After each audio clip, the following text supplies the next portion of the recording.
అప్పుల బాధలు వెంటాడుతున్నాయా? అయితే 6 జేవిఆర్ వారి జాతిరత్నాలు ధరించండి. హాయ్, వెల్కమ్ టు మనం టీవీ. నేను మీ మనోజ్. ఇప్పటిదాకా టీటీడీలో చాలా స్కామ్లు బయటకు వచ్చాయి. అంటే ఎవరెవరో టెన్యూర్లో కాదు, ఓన్లీ 2019 నుంచి 2024 మధ్యలో వైసీపీ టెన్యూర్లో చాలా స్కామ్లు బయటకు వచ్చాయి. కల్తీ నెయ్యి కావచ్చు, పరకామణి చోరీ కావచ్చు, డాలర్లు దొంగతనం కావచ్చు, ఇలాంటి చాలా కేసులు వచ్చాయి.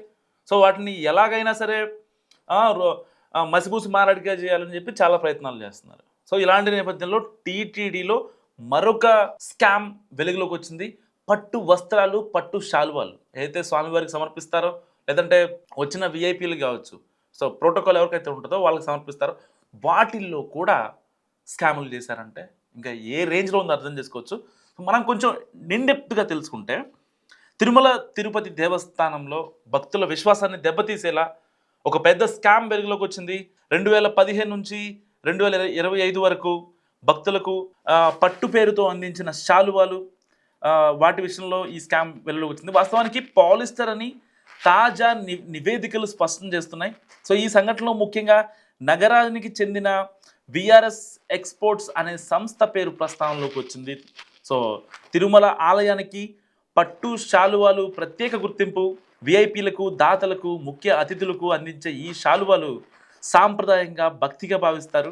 అయితే ఈ విశ్వాసాన్నే కాపాడాల్సిన కాంట్రాక్టర్లు దీన్ని డబ్బు సంపాదనే మార్గంగా మార్చినట్లు కూడా విచారణలో తేలింది.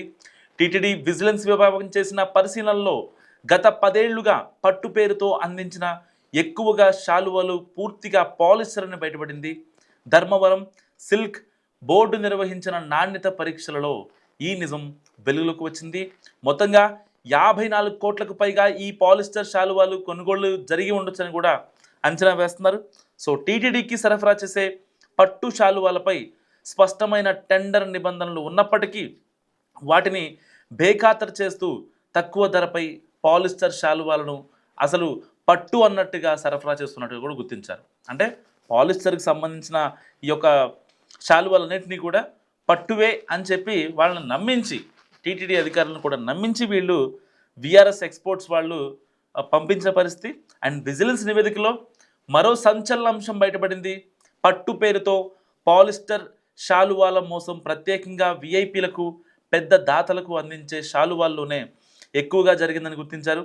విజిలెన్స్ శాఖ ఇప్పటికే ముందుగా కూడా కొన్ని అసౌందర్యాలను గుర్తించింది. కానీ తాజాగా చేపట్టిన విస్తృత తనిఖీల్లో అయితే స్పష్టమైన ఆధారాలు లభించాయి. విజిలెన్స్ నివేదికను పరిశీలించిన తర్వాత టీటీడీ చైర్మన్ బిఆర్ నాయుడు తీవ్ర ఆగ్రహం వ్యక్తం చేశారు. సో ఏసీబీకి విచారణకు పంపాలని కూడా ఆదేశించారు. బాధ్యులపై కఠిన చర్యలు తీసుకోవాలని, భవిష్యత్తులో టెండర్ ప్రక్రియను పూర్తిగా పారదర్శకంగా మార్చాలని సిఫారసు చేసినట్టు కూడా సమాచారం. సో ఈ వ్యవహారంపై భక్తులు, హిందూ సంస్థలు తీవ్ర ఆవేదన వ్యక్తం చేస్తున్నాయి. పట్టు పేరుతో పాలిస్టర్ ఇవ్వడం అంటే కేవలం నాణ్యత మోసం మాత్రమే కాదు, భగవంతుని పట్ల చేసిన అవమానం కింద పరిగణించాలని కూడా డిమాండ్ చేస్తున్న పరిస్థితి. సో టీటీడీలో జరుగుతున్న ఈ స్కామ్స్ గురించి మీరేమనుకుంటున్నారో కూడా మస్తు కామెంట్ చేయండి. చూస్తూనే ఉండండి మనం టీవీ.